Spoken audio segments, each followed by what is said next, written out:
Oi gente, aqui é o Neto, esse aqui é o canal Mil Páginas. E eu sei, vocês devem detestar quando eu falo de mangá que vocês não conseguem comprar aqui no Brasil, mas eu preciso muito falar sobre Dragon Ball Gaiden.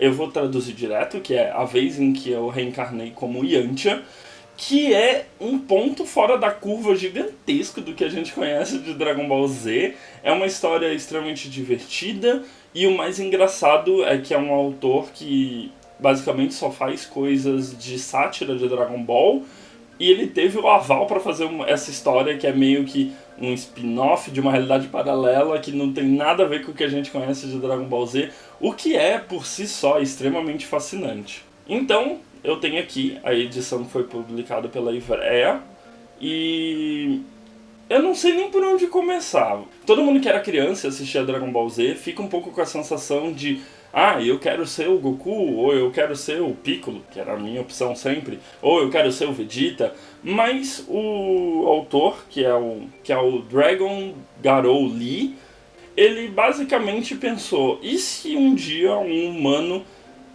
desaparece da nossa Terra, né, ou morre, ou qualquer coisa nesse sentido, e vai parar no mundo de Dragon Ball Z em um corpo aleatório. O corpo aleatório que ele surgiu foi o corpo do Yantia. Quem conhece Dragon Ball e Dragon Ball Z sabe que o Yantia, na fase Dragon Ball, até aparecia bastante, tentava ajudar o Goku, nunca ganhava nada. Na fase Z ele só servia pra morrer, ele morreu contra os Saibamans, ele foi o primeiro a ser atacado pelos androides, e depois ele simplesmente desiste de tudo porque ele tá cansado de morrer. Então é muito engraçado ver, porque essa pessoa, quando ela reencarna no corpo do Yantia, ela traz consigo todas as memórias dela. É um isekai bem básico assim. O que ela faz pra não morrer, sabendo o que virá como Yantia? Ela decide treinar. Então todos os pontos onde o Goku e o Yantia se separavam em Dragon Ball, o Yantia seguia o Goku. Então ele vai treinar com o Mestre Kami, ele vai treinar na Torre do Templo, ele vai treinar com Kami-sama. Ele faz todos os rolês que o Yantia não fez e se torna extremamente poderoso. Óbvio, chega num ponto da série que o poder dele chega no limite máximo, porque ele é um humano. Igual aconteceu com o Kuririn. Mas ainda assim, ele não morre, ele consegue continuar na história e começa a modificar os eventos. Então é bem engraçado porque nesse mangá, e ele é bem curtinho até se você parar pra pensar, ele faz uma brincadeira muito interessante de o que você faria se você reencarnasse num corpo de um personagem, principalmente num corpo de um personagem tão fraco, mas ele também faz a brincadeira de até onde o Yantia conseguiria ser uma presença que faz a diferença em Dragon Ball. E ele não vai tão longe assim, mas ainda assim é muito divertido acompanhar como é que a mente desse personagem, ser humano normal, interage com o universo de Dragon Ball. E o mais importante, ele não pode dar pistas que ele não é mais o Yantia. Ele quer modificar as coisas pro Yantia, mas ele ainda precisa se fazer parecer como o Yantia normal. Essa história aqui foi publicada pela Shonen Jump Plus, então eu não consigo entender o porquê que ela não foi publicada no Brasil. Odeio falar isso, mas não tem como achar no Brasil. Então é bem fácil achar essa versão em fansubs da vida. Então eu acho que vale muito a lida. São 3 partes, né? Então a gente vai acompanhar essa história em 3 partes, mais 2 capítulos extras, mais ou menos. E é muito curioso porque esses capítulos extras, a história chega no fim da segunda parte, ela meio que dá uma reviravolta curiosa e você começa a perceber umas coisas. Quando chega nesse ponto, você olha para trás e fala, é verdade, essa coisa não aconteceu. Então é bem curioso como o autor consegue trazer um elemento a mais para a história. E o extra é bem engraçado porque ele faz meio que aquela brincadeira de fusões, que a gente teve até um jogo de 3DS que você podia fusionar qualquer pessoa. Então o autor ele faz uma brincadeira com isso para poder também ter essa brincadeira de se o Yantia aprendesse novas técnicas que a gente só viu com outras pessoas.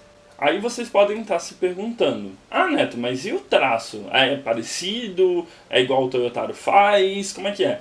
Basicamente é idêntico. É incrível como ele consegue mimetizar tão bem o traço do Toriyama e não dá pra sentir uma diferença, assim. Você não consegue olhar e dizer que foi outra pessoa que fez. Isso pode ser porque o autor já fazia esses episódios de comédia e fanzines baseados nesse personagem, ou pode ser também porque o traço do Toriyama é um pouco simples, então é fácil de ser replicado, mas é muito fabuloso, como se não tivesse o nome do autor aqui, você conseguiria ler isso como uma história da Akira Toriyama sem nem mesmo perceber que foi desenhado por outra pessoa, né?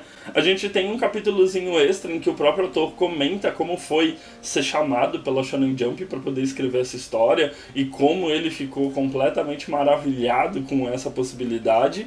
E a edição argentina, né, ela é muito bonitinha, ela tem essa sobrecapa bonitinha e tal, mas o próprio mangazinho, ele tem uma arte muito bonitinha de vários momentos do Yantia lutando com alguns personagens que ele não enfrentou. Então tem o Butter do Gnil, tem a cria do Piccolo que ele está enfrentando aqui. É uma edição muito bonitinha, assim, até o desenho do humano que é transportado para o mundo de Dragon Ball Z.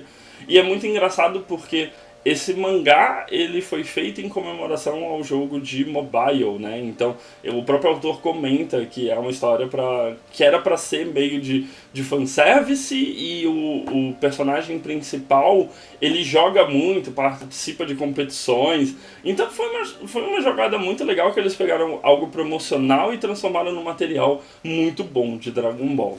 Bom, então meio que é isso. Ele não tem no Brasil, ele foi publicado pela editorial Ivrea. Eu comprei essa edição aqui na Argentina.